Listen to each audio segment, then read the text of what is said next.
बिस्मिल्लाहिर्रहमानिर्रहीम। Welcome to your own show. हम और हमारी ज़राअत के नए एपिसोड के साथ जी आपकी खिदमत में हाजिर हैं। जैसे कि आप जानते हैं कि पाकिस्तान और पाकिस्तान के किसानों, कंज्यूमर्स, इसके साथ साथ तजारत और सनत से वाबस्ता लोगों का ये अपना प्रोग्राम है जिसमें कि वो शामिल होते हैं। और इसको शामिल होने का सबसे आसान तरीका ये है कि आप इसको सब्सक्राइब कर लें। तो सब्सक्राइब करने के लिए हमारा ये आइकन नज़र आ रहा है, इसको आप क्लिक कर दें और इसके साथ शामिल हो जाएं। जी, प्रोग्राम का आगाज़ दो ख़बरें से शुरू करूंगा जो अच्छी ख़बरें हैं। पहले नंबर के ऊपर पिछले हफ्ते मुझे मौका मिला आपके तवस्सुत से आपकी आवाज़ बनकर Australian agriculture resource and economics जो सोसाइटी है उसकी कॉन्फ्रेंस में बुलाया गया पाकिस्तान की तरफ से। और हम आपका अपना जो किसान मददगार है वो इसकी और पाकिस्तानी रिसर्चर्स ख़ास तौर पे वो इसमें उन्होंने मेरे ख्याल से बहुत ही ज़बरदस्त वहाँ पे उनको पेशराई मिली काम की। हम आपको मालूम है कि Australian centre for international agriculture research में university of agriculture Faisalabad, Multan university, COMSATS university, NARC, PRC और इसके साथ साथ दीगर इदारे वो बहुत सारे अच्छे काम कर रहे हैं। और उन कामों को वहाँ पे उनके सामने हमने दुनिया के बेहतरीन एक्सपर्ट्स के सामने रखा और वहाँ पे बहुत ज़्यादा पेशराई मिली पाकिस्तानी काम को। और मैं ख़ुद भी एक कॉन्फ्रेंस में एक केस स्टडी हमने किया था जिसमें कि हमने दालों के ऊपर काम किया और दालों को और बेसन को जो है वो पाकिस्तान में जो बेहतरीन क्वालिटी का था उसको फार्मर के फार्म से लेकर और कंज्यूमर तक पहुंचाने के लिए हमने जो किया काम वो हमने प्रेजेंट किया। और हमें बहुत खुशी है कि हमारे इस प्रोजेक्ट के तवस्सुत से पाकिस्तान की एक तो बहुत ज़्यादा तारीफ़ की गई इस काम की, उसके साथ साथ मैं बहुत शुक्रगुज़ार हूँ अपने तमाम रिसर्चर्स का, पूरी टीम का, जिन्होंने कि पाकिस्तान के लिए ये एक नेकनामी का ज़रिया बने। और पाकिस्तान को बहुत ज़्यादा एक मेरे ख्याल से ये बहुत बड़ी खबर थी कि वहाँ पे जो Australian centre for international agriculture research, university of Queensland, इसके साथ साथ दीगर यूनिवर्सिटियों के जो ब्रिस्बेन में लोग थे उन्होंने ये बल्कि कहा, दाद वसूल की, बल्कि ये कहा कि आपका काम जो उनसा है वो बहुत ही डिफरेंट किस्म का है और बहुत ही मेरे ख्याल से काबिले जो है अमल है और उनके बाकियों के लिए भी। तो ये एक मेरे ख्याल से बहुत ज़बरदस्त खबर थी। दूसरी खबर जो है वो आपकी खिदमत में हाजिर हम करते हैं, वो ये है कि ऑस्ट्रेलिया में जब हम थे तो हमारे वहाँ पे दोस्त हैं, उन्होंने जो वहाँ पे ट्रेड काउंसलर हैं वहाँ से ख़बर हमने ली और वो अब मेरे ख्याल से ख़बर आ भी गई है कि इंडिया को एक ज़ोरदार किस्म का जो उनसे ना वो झटका लगा वहाँ पे जब वो एक दफ़ा फिर यूरोपियन यूनियन से मार खाने के बाद बासमती राइस के ऊपर, बासमती के ऊपर अपना केस लेके वो ऑस्ट्रेलिया और न्यूजीलैंड वाले सेक्टर में के इलाके में भी गए। और लेकिन वहाँ से भी उनको जो है वो धूल चिटा दी वहाँ के जो रेगुलेटरी बॉडीज़ थी।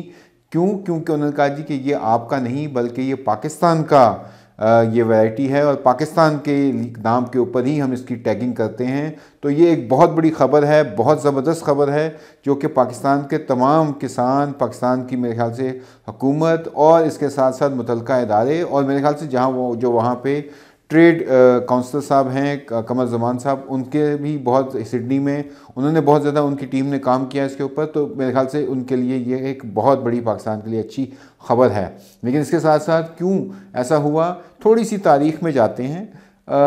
पाकिस्तान का क्लेम ये है कि जी 1965 की जंग के अंदर कुछ जो भारतीय फ़ौजी थे उन्होंने इनके हमारे बीज चोरी किए थे, जिसकी वजह से इंडिया ने वहाँ पे ये फसलें उगाई जो पाकिस्तान की पंजाब, ख़ुसूसन यहाँ पे जो हमारा इलाका है ख़ास मंडी बहाउद्दीन से लेकर और गुजरांवाला के दरमियान, ये उसकी ख़ास वहाँ की है। उसे कहते हैं कि खुशबू जो इसकी है, अरोमा जिसे कहते हैं, वो ज़बरदस्त है और यूरोपियन और अमेरिकन मार्केट के अंदर बहुत बड़ा नाम है लेकिन अब पाकिस्तान की इस प्रोडक्ट का। लेकिन अब ये है कि न्यूजीलैंड और ऑस्ट्रेलिया में भी उसकी बिल्कुल पाकिस्तान के नाम से उसको रजिस्टर किया गया है, पाकिस्तान का उसके ऊपर हक है। और ये मेरे ख्याल से दो ख़बरें ऑस्ट्रेलिया से बड़ी ज़बरदस्त थी तो उस पर मैंने कहा आपसे बात की जाए। नंबर 2 जी, अब आते हैं चावल से ही शुरू करते हैं। चावल के ऊपर अब हुआ ये है कि अपॉर्चुनिटी जो है वो है थोड़ी सी, आजकल उसकी कीमतें इंटरनेशनल मार्केट में डाउन हैं लेकिन कोई ऐसी बात नहीं। बांग्लादेश 50,000 मेट्रिक टन मज़ीद चावल ख़रीदना चाह रहा है नॉन बासमती। मेरे ख्याल से पाकिस्तान के लिए अच्छी विंडो ओपन हुई हुई है, पाकिस्तान उसको अवेल कर सकता है। इसके साथ साथ एक जो अहम नुक्ता है जो कि चावल के काश्तकार हैं, नया सीज़न शुरू होने लगा है, तो उसमें आप लोगों से हाथ जोड़ के दरख्वास्त करनी है कि अगर हमने अच्छा पैसा कमाना है, हमारी जो एग्रीकल्चर की जो ग्रोथ है उसको हमने देखना है, हमारी जो पैदावार है वो थोड़ी यानी कि वो बेहतर है, लेकिन इसके साथ साथ एक्सपोर्ट्स भी थोड़े से बेहतर हुए हैं। लेकिन एक्सपोर्ट्स को देखते हुए यूरोपियन जो मार्केट है उसमें अगर हमने अपना असर रसूख इस्तेमाल में लाकर और उस मार्केट को जो है वो काबू पाना है वहाँ की डिमांड पे, तो एक हाथ जोड़ के दरख्वास्त दे रहा हूँ कि शायद 2025 तो गुजर जाए, लेकिन 26-27 से इस तरह से काम नहीं चलेगा और उनको मुकम्मल मालूमात देनी पड़ेगी। क्यों? क्योंकि अभी यूरोपियन यूनियन ने अपना जो एग्रीकल्चर का जो प्लान है, जो एग्रीकल्चर का जो उनकी सोच है, वो ये कह रहे हैं कि हम ख़ास तौर पर ट्रंप के ये टैरिफ के बाद उन्होंने ये कहा है जी कि हम अपने उन ममालिक के काश्तकारों को, किसानों को अनइंटेंडेड किस्म का कोई या उनको वो इंसेंटिव या सब्सिडीज़ देंगे ताकि जो उन्होंने पेस्टिसाइड अपने यूरोप में बैन किए हुए हैं, लेकिन दूसरे ममालिक की जो मसनूआत वहाँ पे आती हैं, अजनास वहाँ पे आती हैं, उन पेस्टिसाइड के अंदर का इस्तेमाल वहाँ पे किया जाता है और इस तरह से इनडायरेक्ट उनके इलाकों में वो चीज़ आ जाती है। तो इसको उन्होंने बड़ा ख़ास अब हिट किया है और उन्होंने कहा है जी कि हम बिल्कुल उन पेस्टिसाइड्स को जो MRL है, जिसे कहते हैं कि जो पेस्टिसाइड हमारे यहाँ इस्तेमाल हो रहे हैं उनका इस्तेमाल वो कम करना पड़ेगा। वो उनका ख्याल ये है कि उनके इलाकों में उन्होंने क्योंकि ऐसे पेस्टिसाइड्स के ऊपर पाबंदी लगाई हुई है, तो अगर उनके काश्तकार वो नहीं इस्तेमाल करते तो उस वजह से उनकी पैदावार में कमी वाक़ हुई है। ठीक है, और अगर उनकी पैदावार में कमी या उनकी जो A+ क्वालिटी की जो चीज़ें हैं वो कम पैदा हो रही हैं, क्योंकि वो इन पेस्टिसाइड का इस्तेमाल नहीं करते, तो उस वजह से उन्होंने कहा जी कि हमने इनका ख्याल रखना है अपने काश्तकारों का, और दीगर ममालिक से अगर ये इस तरह से आता है तो उसको हमने बड़ा स्ट्रिक्टली चेक करना है। तो इसका मतलब ये हुआ कि पाकिस्तान से जो भी मसनूआत, ख़ुसूसन बासमती चावल जो कि यूरोपियन मार्केट के अंदर जा रहा है, उससे क्या होगा कि उसके ऊपर मज़ीद कंट्रोल वो लेके आएंगे, मज़ीद पाबंदी लगाएंगे, मज़ीद टेस्टिंग सख्त करेंगे, मज़ीद जो है वो चांसेस ये हो सकते हैं कि हमारी जो कंसाइनमेंट हैं, जो हमारी जो कंटेनर वहाँ पे जाते हैं वो वापस हो जाएं या उनको समंदर बुर्द कर दिया जाए। क्योंकि वो इस चीज़ के बड़े ख़िलाफ़ हैं। तो ये एक ख़ास, इसके साथ साथ वो किसान और किसान के खेत की मालूमात भी मांग रहे हैं। तो इस सिलसिले में पाकिस्तान का पहला जो सॉफ्टवेयर है, जो पाकिस्तान का सिस्टम है जिसमें कि ट्रैक एंड ट्रेस है, वो पाकिस्तान में कॉन्केव एग्री किसान मददगार लेके आया है। तमाम जो राइस मिल ओनर हैं, तमाम जो बड़े काश्तकार हैं, उनसे वो इसको इस्तेमाल भी कर रहे हैं, लेकिन मज़ीद को भी अगर उसकी ज़रूरत हो तो हमारा ये प्लेटफॉर्म हाजिर है, इसको वो अवेल कर सकते हैं, उसको ले सकते हैं और हम मुकम्मल मालूमात सैटेलाइट से भी, ग्राउंड से भी, इसके साथ साथ कब कौन सा बीज, कब जो है पनीरी लगाई गई, कितने इलाके में लगाई गई, कितने पौधे थे, कितनी उनकी पैदावार आई, कौन कौन से उसके ऊपर पेस्टिसाइड हुई, कौन कौन सी खादें इस्तेमाल की गई, ये और कहाँ पे इसको स्टोर किया गया, हार्वेस्ट कब हुआ, ये पूरी मालूमात उस सिस्टम के अंदर चली जाती हैं, जिससे कि हमने बहुत अच्छा एक जो है पाकिस्तान के लिए एक सुनहरी मौका पैदा कर दिया है कि तमाम एक्सपोर्ट्स के से मुंसलिक लोग जो हैं वो इस ट्रैक एंड ट्रेस सिस्टम को इस्तेमाल कर सकते हैं। तो ये एक बड़ी ही अच्छी बात थी। दूसरे नंबर पे जी हमारे कुछ सवालात आए हुए थे, तो उनमें से भी मैंने देखे कुछ सवालात, मैं सबके नाम नहीं ले रहा, लेकिन एक ये आया था जी कि मकई की सूरत हाल क्या होगी। तो मकई की जनाब सूरत हाल ये हो गई है इस वक्त दुनिया में कि अमरीकी टैरिफ के बाद इस टाइम जो स्टॉक्स हैं वो लो पे चले गए हैं और प्राइसेस ऊपर जाना शुरू हो गए हैं। तो ये एक अच्छी बात है। जो हमारी मौसमी जो अपनी बहारिया मकई है, हम ये देख रहे हैं बहारिया मकई के काश्तकारों के लिए बड़ी अच्छी खबर है कि अमेरिका में इस वक्त तकरीबन $5 पे पहुंच चुका है, जो कि मेरे ख्याल में पिछला अगर देखें तो 20% एक साल में कीमत बढ़ गई है, यानी कि $4 से $5 पे चली गई है। तो इसका मतलब ये हुआ कि वो हमारे काश्तकार भाई जो कि इस टाइम बहारिया मकई लगा रहे हैं, उनके लिए एक अच्छा सीज़न हो सकता है। उम्मीद करेंगे कि वो इस चीज़ को देखेंगे, क्योंकि दुनिया में हुआ ये है कि जो बड़े मकई के पैदा करने वाले ममालिक हैं, अमेरिका है, अर्जेंटीना है, वहाँ पे जो मौसमी हालात हैं उस वजह से उतनी पैदावार नहीं आ रही, इसलिए अब दुनिया में कीमतें बढ़ना शुरू हो गई हैं। और ये एक मेरे ख्याल से पाकिस्तान के वो काश्तकार जो कि मकई लगा रहे हैं उनके लिए एक बेहतर सूरत हाल हो सकती है। तो ये हमारे वो दोस्त जिन्होंने कि हमसे सवाल भी पूछा था कि मकई के बारे में बताइए, तो ये उनके मतलब मकई के मतलब आपको एक अच्छी खबर थी।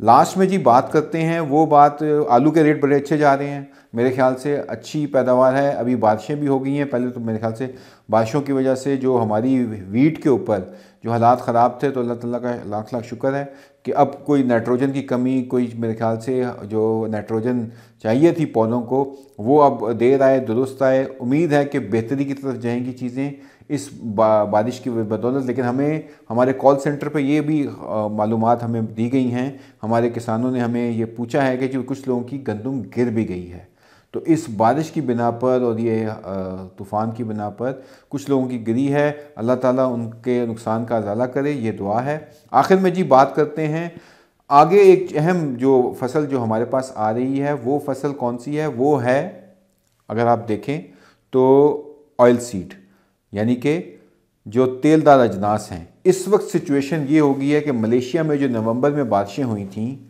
उस वजह से दुनिया भर में जो पाम ऑयल है उसकी कीमतें ऊपर जाना शुरू हो गई हैं। और भारत जो सबसे ज़्यादा पाम ऑयल इंपोर्ट करता है उसने अब कमी कर दी है। उस वजह से अभी ये हुआ है कि पाकिस्तान के अंदर अगर हम देखें पिछले एक साल के दौरान तकरीबन हम देखें तो 60 रुपये से 100 रुपये तक का एक किलो के ऊपर जो है वो फ़र्क आ गया है, और ये फ़र्क मज़ीद बढ़ता जा रहा है। इस वक्त $1100 पर टन, यानी कि 1000 किलो की कीमत तकरीबन $1100 से ऊपर जा रही है, जो कि पाकिस्तान में मेरे ख्याल से कोविड के दिनों में जो पाकिस्तान की डिमांड थी वो बहुत ज़्यादा बढ़ गई है, इस्तेमाल बढ़ गया है। उस वजह से पाकिस्तान में ये इंपोर्ट जो है वो बहुत ज़्यादा हो रही है, और तकरीबन $2 अरब हम अब तक 7 महीने में लगा चुके हैं।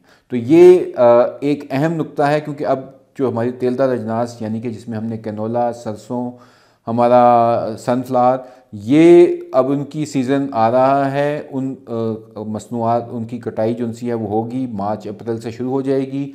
तो उसमें मेरे ख्याल से एक तो मुल्क की जो डॉलर की ज़रूरियात हैं उसके ऊपर भी प्रेशर कम होगा अगर ये ठीक हमारी फसलें आती हैं। लेकिन इसके साथ साथ रमज़ान में जो है ये कीमतें लग रहा है ऐसे ही है कि ये ऐसे की ही रहेंगी, नीचे नहीं आएंगी। तो इसका मतलब है कि जिन लोगों की पैदावार अभी आने वाली है उसमें चांसेस हैं कि उनको अच्छी कीमत मिल सके। तो अब ज़रा आपको सोच समझ के फ़ैसला करना है कि कब आपने ये मसनूआत बेचनी है। तो ये एक अहम नुक्ता हमारा था। इसके अलावा जो बाकी चावलों का सीज़न आ रहा है तो उसमें आपको दोबारा गुंजाइश निकालें, आप मल्टीपल जो वैरायटीज़ हैं वो लगाएं। बहुत अच्छी वैरायटीज़ आई हैं इस दफ़ा, पिछली दफ़ा की तरह। क्लाइमेट पाकिस्तान के ऊपर देखें, क्लाइमेट चेंज का इम्पेक्ट सबसे ज़्यादा पाकिस्तान के ऊपर आता है। जैसे पिछले साल जिसे वो हम हीट वेव कहते हैं कि जून में इतनी गर्मी पड़ी कि चावल की फसल बहुत मुतासर हुई थी। तो आप चावल की फसल की जो मुख्तलिफ वैरायटियाँ हैं उनको उनके औकात के मुताबिक और अपने इलाके के मुताबिक लगाएं। आखिर में ये दरख्वास्त आपसे बड़ी ज़रूरी है कि आप अब तैयारी करना शुरू कर दें। लास्ट में अमेरिका का मैं डेटा देख रहा था, और अमेरिका के डेटा में पिछले 10 साल में आपको पता है कि सबसे ज़्यादा किस चीज़ को पाकिस्तान ने इंपोर्ट किया है, वो है कॉटन। और कॉटन में 560% से ज़्यादा अमरीकी हमारे पास जो कॉटन है वो आ रही है, यानी कि उसका इजाफा 5 गुना से ज़्यादा हमने इंपोर्ट करना शुरू कर दी है। अब उसका मकसद ये क्या है? उसका मकसद ये है कि हमारी टेक्सटाइल इंडस्ट्री टोटली डिपेंडेंट होगी है अमेरिकी कॉटन के ऊपर, यानी कि हमारी अपनी पैदावार कमी की तरफ है। और अगर हमने इसमें ख़ुद कफ़ील होना है तो हमें अपनी इंडस्ट्री को सपोर्ट कर देनी है। तो हमें ये जो अभी 15 फरवरी से इसकी काश्त शुरू हुई है, इसमें हमें खुशी है कि हमारे से बहुत सारे फार्मर जो उनसे हैं वो बीज ले रहे हैं, और बेहतरीन नई वैरायटी ट्रिपल जीन वैरायटीज़ जो उनसी हैं उनका बीज ले रहे हैं। और उन्हीं के ऊपर आपको देखना है, क्योंकि अब इसके बाद जो जो लेट करेंगे तो उससे क्या होगा कि आपकी फसल के जो ऊपर असरात हैं मौसमी, यानी कि जुलाई अगस्त से क्योंकि बारिशें शुरू हो जाती हैं, उस पर जो पेस्ट अटैक है वो बहुत ज़्यादा हो जाता है। तो जितना बेहतर है कि जल्दी लगा लें, और आपका ताकि बेहतर, एक तो फसल भी बेहतर होगी, उसके साथ साथ रेट भी बेहतर होगा। तो ये आप लोगों से दरख्वास्त करनी थी। ये सवाल भी हमारे पास बहुत सारे दोस्तों ने किया है।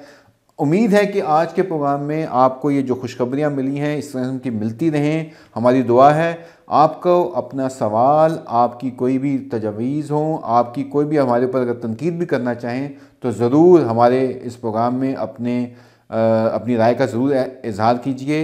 इसके साथ ही आपसे इजाज़त चाहेंगे।